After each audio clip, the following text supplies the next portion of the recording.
ways to use a PowerShell command, select more properties, invoke methods, formatting command outputs, and save them into files, and PowerShell aliases. Let's quickly recap video part 1 where we discussed about definition, history, features, and benefits of PowerShell. We also covered how to find all the PowerShell commands or a particular command and take help. In this video, I'll explain the help in more details. We know there are multiple ways to take help. We can type get-help, then any PowerShell command, then dash example, dash full, dash details, or dash online. Yeah, dash full and online are having each and every details about a command. So we will be using this get-help, get dash service, dash full. Press enter. Let's scroll it up to see the help from starting. Name of the command, get dash service. Synopsis: what does this command do? It retrieves the service information from local or remote machine or bulk machines. Syntax: how to type a command. We can type get dash service, then dash name. So this dash name, dash computer name, dash dependent services, dash exclusive, all these dashes are the parameters inbuilt with the PowerShell command. So here we are typing get dash service, the name of the service. So service name would be alphabetically and or in text format. So anything in text format is called string. So service name is in string, that is why string is written here. Then dash computer name, if you want to get the status of a service for remote machines, then after dash computer name you will be, in place of string, you will be typing that remote machine name. If you see in the syntax 2, get dash service, after that we have computer name. So PowerShell says we don't need to follow a sequence. We can put we can use the parameter in any sequence and we'll get the same output.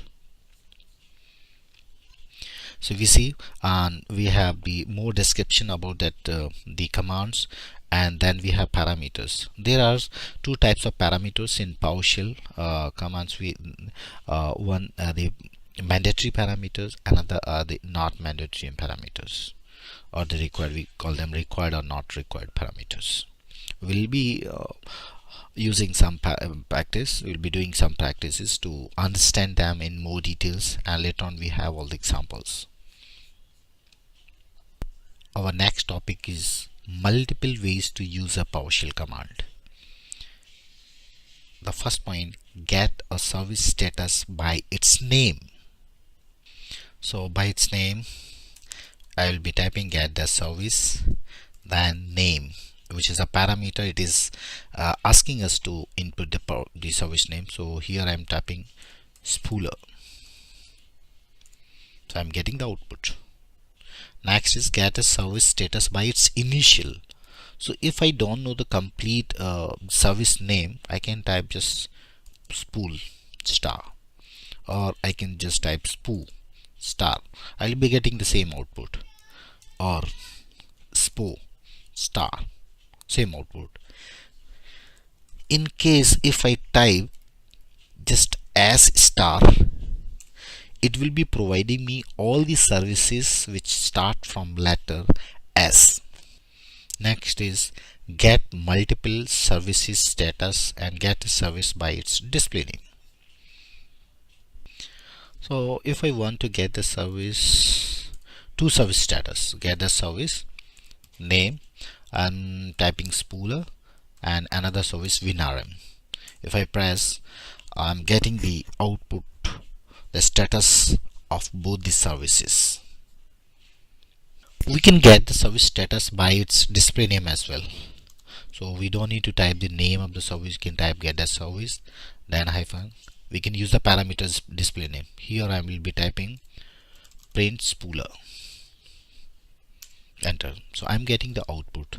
If you see in this example, I have in a put the print spooler in single quote. We can put it in double quote also. Why? Because any text in PowerShell, if there is a space or gap in between the text, it won't work.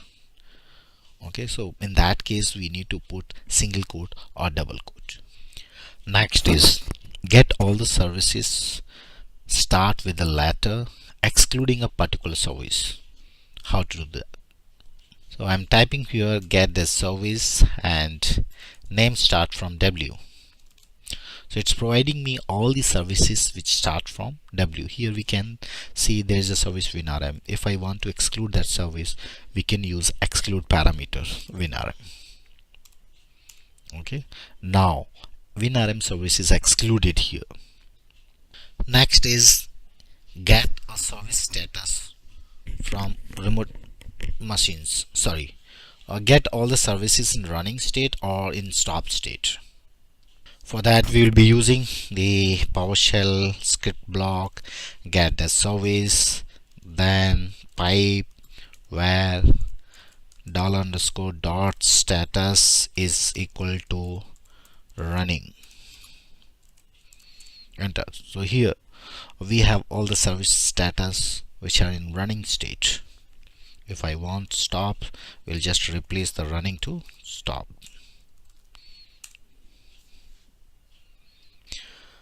Next is get a service status from remote machine or bulk remote machines. I'll be typing the same command again, get the service, then name of the service is spooler, and here I'm typing two computer name here or service Win-7 and Win80. So I'll be getting the output soon.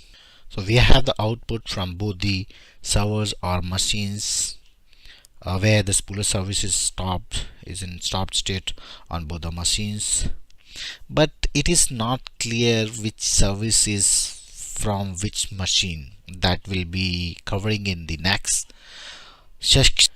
How to select more properties, how to see and use methods. So let's how to get the machine name. I'll be typing a pipe here, select machine name, then name property, then status property. I just have 3 properties, so I'll be getting the output soon. We got the output here. The machine name is coming in the column 1. How we get this machine name, from where we type this machine name? How do we come to know that we have to type machine name or server name or to get the server name actually? So every PowerShell command is having its method and properties. How to see all the methods and properties? Get the service, pipe, and I'm typing get dash member here.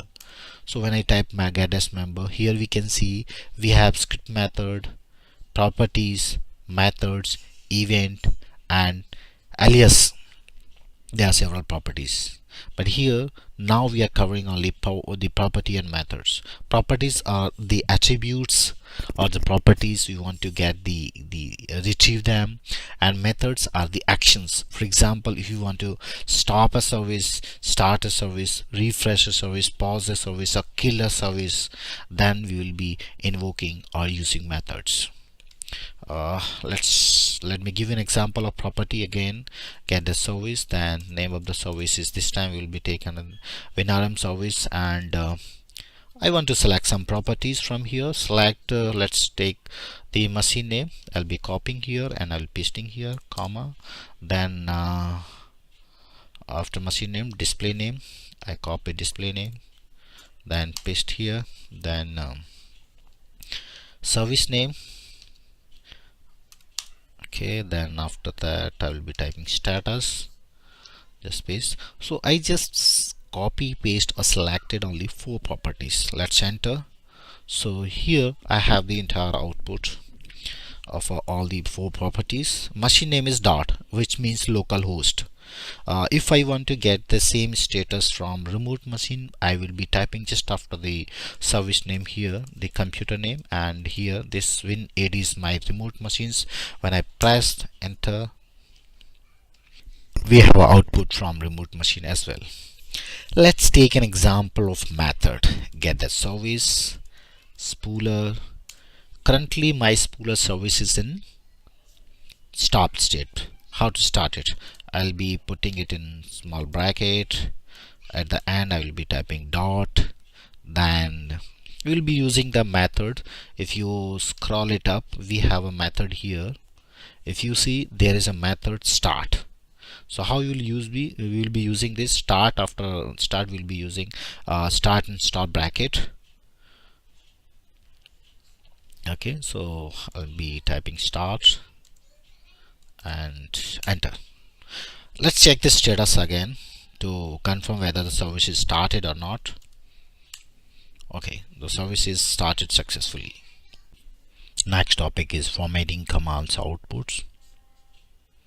We can change the format in list, table, white or custom. Let's see the examples. Let's run a command get the service. So I'm getting this output. Let's take one service. So this is the output of spooler service, and put a pipe format dash list. So this format is called list format, where we have the output in list or in row. Next is format dash table. This is the table format. Next is format dash white. This is the white format. Next is format dash custom. This is the custom format. Now how we can save our output into a file.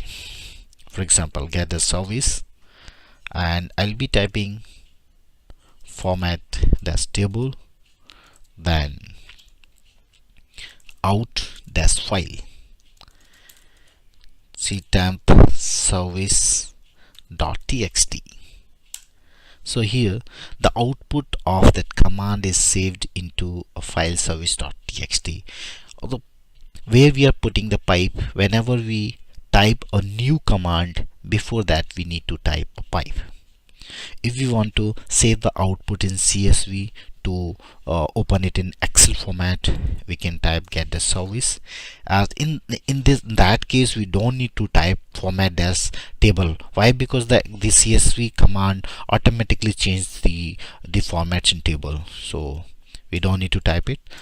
Export as CSV, and here we will be typing ctemp service.csv. So the output is saved in ctemp, and we can see the output. So here we can see the service.txt. This is the output of the first command, and the second, the CSV format is this, which you can open it in Notepad and Excel. I don't have MS Excel on my machine, so I'll be opening it in Notepad. Okay, so it's this is the output. If you open this output in MS Excel, it will be in the good format. Here, since I am opening it in Notepad, that's why it's not looking so good.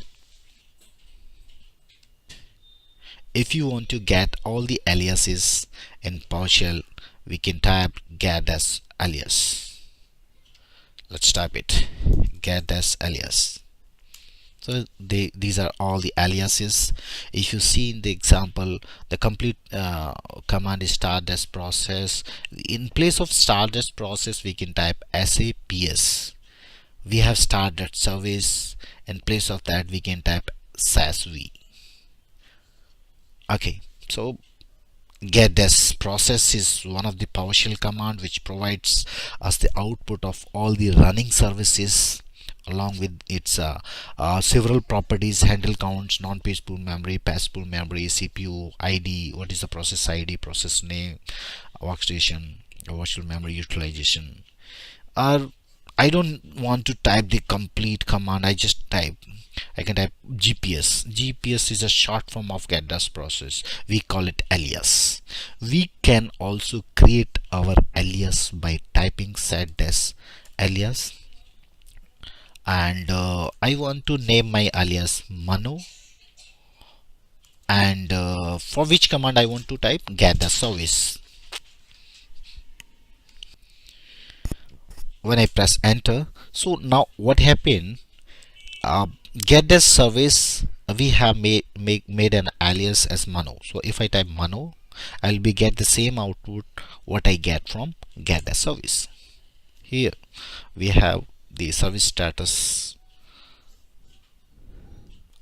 okay, for local machines. If you don't know what is the default alias of a PowerShell command, we can type get as alias where dash object dollar underscore dot definition dash eq under double quote. We can type the PowerShell command for which you want to get the alias. Thanks for watching. You can through my other videos.